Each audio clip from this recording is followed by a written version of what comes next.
today's title, Stop Judging, Then Wealth Will Come to You. So here we go. Hi, this is Yasuyo. I'm a lifestyle designer. Today's topic is ジャッジをやめると豊かになるです。ちゅこちゃんよろしくお願いします。はい、お願いします。はい。ジャッジメントっていうこの行為、この行動は多分多くの人が知らず知らずにやってらっしゃるかと思うんですけど、はい、どうですか、純子ちゃんとか。知らず知らずにやってない？なんか人をジャッジするということですよね。まあ、人とか、まあもう出来事でも何でもいいけど、そうですね。ジャッジを手放した方がいいというのはね知ってるんですけど、なんか気づいたらやっていることはありますよね。そうだよね。よくジャッジを手放すっていうフレーズってね、なんか本とかそういう学びみたいなところにね書いてあると思うんだけど、なんでジャッジを手放した方がいいのかというと、まあ今日のお題通りジャッジを手放せば手放すほど本当に自分が望んでいる豊かな人生を作ることができると私は思ってるんですね。はい。で、じゃあジャッジの何がよろしくないのか？よろしくない。ジャッジはですね、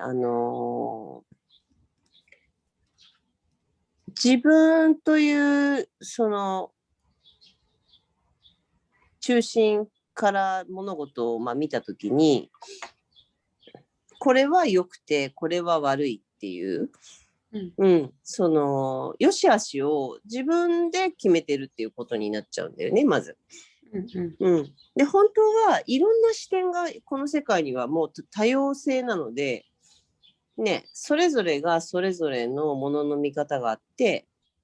それぞれがこれは良くてこれは悪いとか、まあ国を越えても全然変わっちゃうし、人も一人一人やっぱりこれは良い、これは悪い、あの人は悪い、あの人は良いとか、っていう風になってしまうんだけど、本当はいいも悪いもないんだっていうところ、そのゼロポイントというかニュートラルなところでまず物事見れるようになるといいなっていうのがあります。はい。で、いい悪いってずっとやってると、自分のことも常にそうやって見てるから、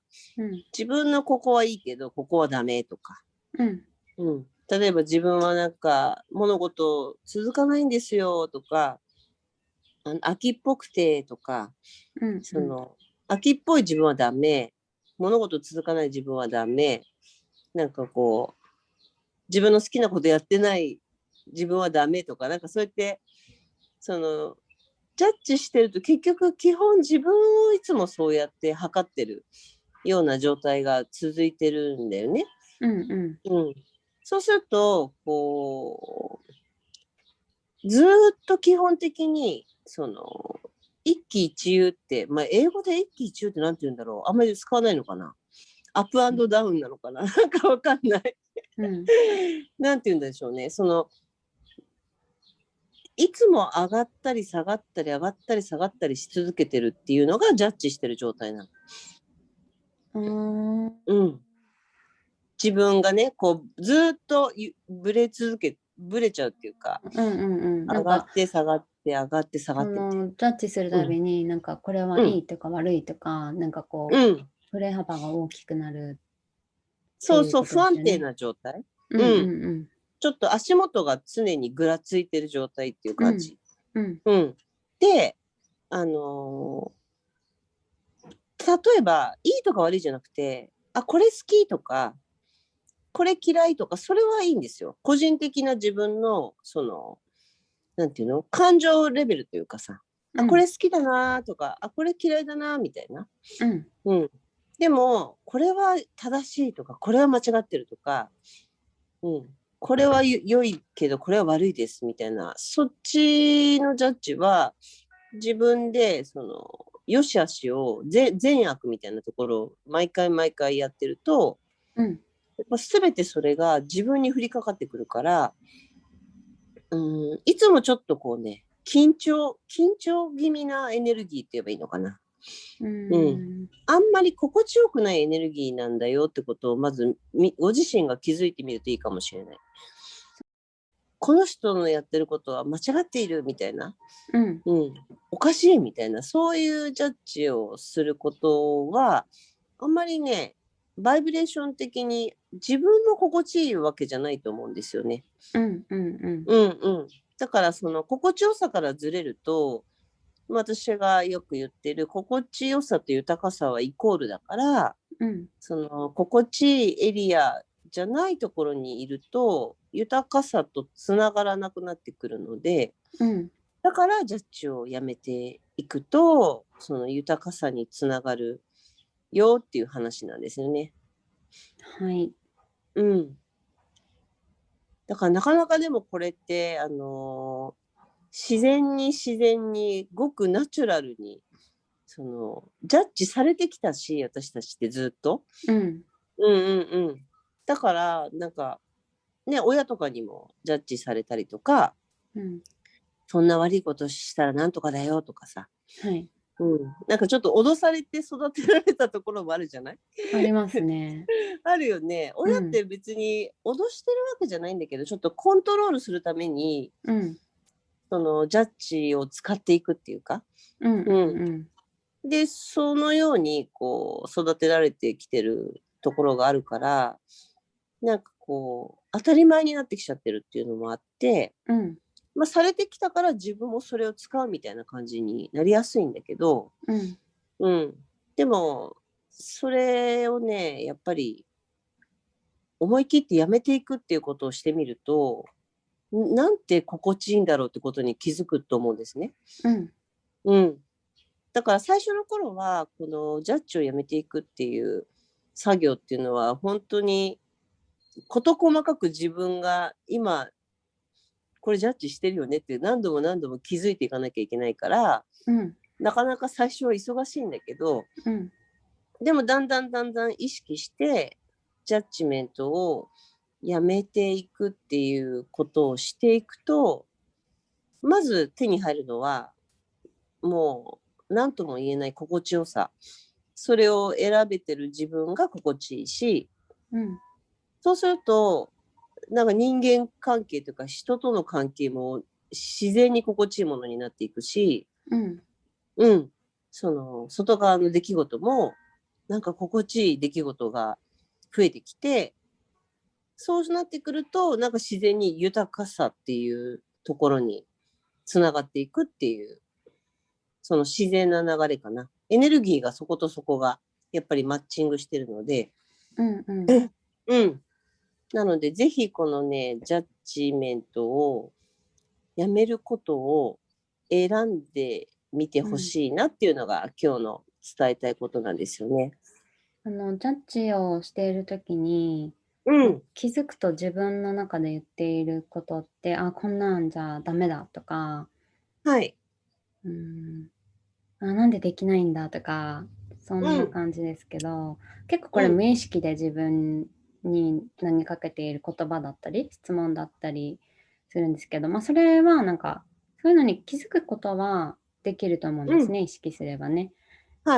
その時はなんかどういう言葉に置き換えていったらいいですかね。最初の頃はその気づくだけで十分なんだよね、初めは。そもそもジャッジをしてる自分にすら気づいてないっていうところが私たちって大きくて、でその自分が望んでない状態がもし目の前にたくさん起こってくるとするならば、知らず知らずに気づかないレベルで自分をこうジャッジメントしたりしてる、その状態がその現実となって現れてくるっていうのが、なんかこんなこと望んでないみたいなこと、っていうのが向こうから勝手にこう現れてくるみたいな感じなんだけど、だとするならば最初はそうならないためには、まず気づくっていうところが、もう気づいただけで実はね、ちょっと終わってるんですよ。うんうん。あ、私また今ジャッジしたなって。うん。自分のことなんかまたダメだって言ってるなって、その気づいてあげるってことだけで、もうすでにその、なんていうのかな。エネルギーは具現化しない手前で終わることができる。うん。ほったらかしてるからどんどん、あ、私ダメだな、私これダメだな、あれダメだなってずっとそこにエネルギーを注いでるから、だから私がダメだっていう現象を見せてくれるような出来事が起こるというか、でも先に誰よりも自分が気づいてあげることで、そうにはならないんですよね。だから純子ちゃんが代わりの言葉はないですかっていう言葉は、あ、ジャッジしてるなっていうことを気づいたら、あ、自分で気づいたねって、気づいてくれてありがとうって、それぐらいかな、まずは。まあ、ジャッジしてる自分もまず受け入れるみたいなことですかね。で、気づいてあげたことに対して、感謝するとか、ありがとうって言うっていう。そうするとね、だんだん、自然に気づいてあげるってすごい自分にとって嬉しいことで、知らず知らずに私たちは私たち自分自身をこう小さく小さく傷つけてるんですね。ジャッジメントってやっぱり小さな傷なんだよね。でどんどん傷だらけになっていって、もう本当自分なんてもう本当いなくなった方がマシだみたいな、だんだん大きくなっていく傷が。だからその傷つけたらすぐそれを気づいて、なんだろう、受け入れてあげるっていう、それぐらいでまず十分だと思う。でこれができるようになってくると、もうちょっとこう進化していくと、自分ダメだなって言ったら、別にダメじゃないんじゃないみたいな、やっとそのセリフが出てくるけど、ダメからダメじゃないって急に言うのはちょっと難しいんですよ。だからダメだって今自分思ってるなっていうそれぐらいから始めて、その後ダメだなと思ってるな、でもダメじゃないんじゃないって次に自然に言えるまでしばらくそれをやってあげると、今度はダメじゃない、逆にいいんじゃないみたいな、そうやってこう自分への声かけをだんだん進化させていくというか成長させていくっていうふうにやってみるといいかなと思います。はい。で相手に対する方がちょっとやりやすいかもしれなくて、なぜならなんか私たちってやっぱ自分に一番厳しいんですよね結局。だから例えばお子さん対お子さんでもいいし、対パートナーとか対友人でもいいんだけど、その人、人をジャッジする癖がなんか自分の中にもしあるんだとしたら、いいところをやっぱり探す、そっちを意図的にこう選んでいくっていう練習をしてみると、それが結局回り回って自分に返ってくるから、自分へのジャッジもいい方にジャッジというか、いい方にジャッジするって言い方おかしいけど、いい方に見れる選択ができるようになってくるっていうふうになってくると思うので、自分自身にこうダメ出しをするのが強い人は、まず人をそうしない練習をしていくっていう方がやりやすいかもしれない。で、やっぱ自分が言った言葉というか、自分が物事を見た、それが自分に絶対必ず 100% 返ってくるので、だからいろんな人をジャッジするっていうエネルギーは全部自分にやっぱり返ってくるんですね。だから結局自分へのジャッジが一番強くなっちゃうんだよね。そっか、つながってるからね。そう、全部つながってるから。うんだからずっとなんかいろんなことブツブツ言ってる人っているじゃないですか。あれも、あれも嫌だし、政治もダメだし、なんちゃらもダメだしみたいな。でも、例えばまあじゃあ、そうだな。政治家、すごい嫌で、なんとかかんとかとかずっと思ってたとしたら、でもいい面はってこう、聞いてあげると、やっぱいい面ってそこでちょっと見えるんですよね。そう、自分がその政治に対して批判的になってる時とかっていうことですよね。そうそう。そうです、そうです。その国のやり方とか、なんかすごいね、まあ今だったらなんかワクチンのなんちゃらとかも全部含めて、まあ、あれは嫌だし、このやり方はおかしいみたいな。っていうのって多分今のこのね、状態だと、いろんなそのジャッジが皆さんそれぞれあると思うんだけど、でもいい方はってやっぱ常に聞いてあげることで、そこを探す